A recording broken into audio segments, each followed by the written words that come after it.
May bago na naman tayo lulutuin ito. Kakaiba siya. Suso. Suso siya. Ba't yung tawag sa amin ito eh. Pero maganda. Suso na lang.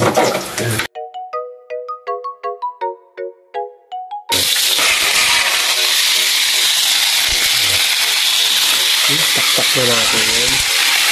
Ayan. Lagyan mo muna yan para yan. Bakin mo muna yung kanyang para hindi siya ang tawag sa amin. Hindi siya mahirap isipin. Asin. Ayan, para pumasok sa kanyang laman yung alat. Yan. Halo-halo.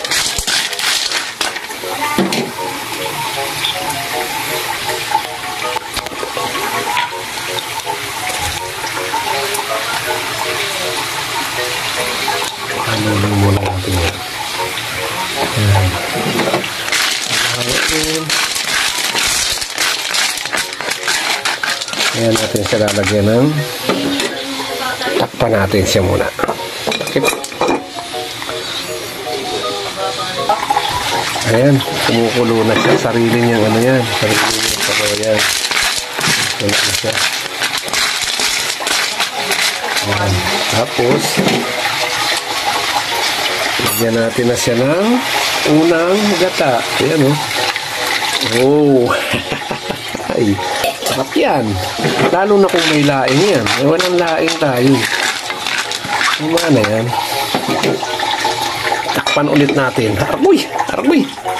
Init ah. Ayan, kumulo na siya. Naku po. Maya lang yan. Lagyan natin siya na kapalasa. Hindi na natin tatakpan yun para hindi mamuuna ganyan. Tutuin lang muna natin yung suso. Pitaan natin ang apoy. Ayan. Makauli. Kaul ang tawag sa amin nun sa Bisaya. Ayan. Yung dora.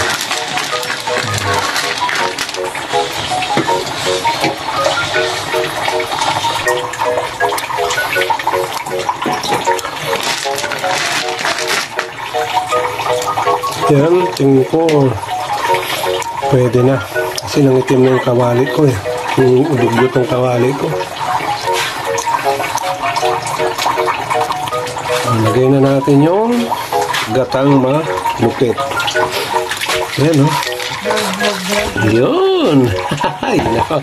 Huwag tatakpan ang hindi siya. Ano? Hindi siya manong tawag dito. Namuo. Pagkulo niyan, luto na yan. Let's wait. Naku. Nagkamali, iniwang ko. Hindi ko nahalo. Namuo siya. Haluan ko na yan. Ipagkismisan ako doon sa labas.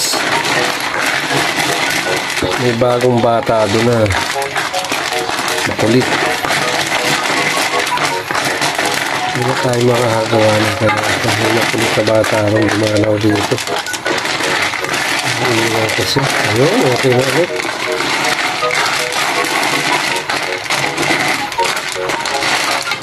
Naku, muntik na sira ang ating limitaan. Mamaya lang, okay na yan. Daming sabaw. At kumaming sabaw. Kulo niyan, okay na yan.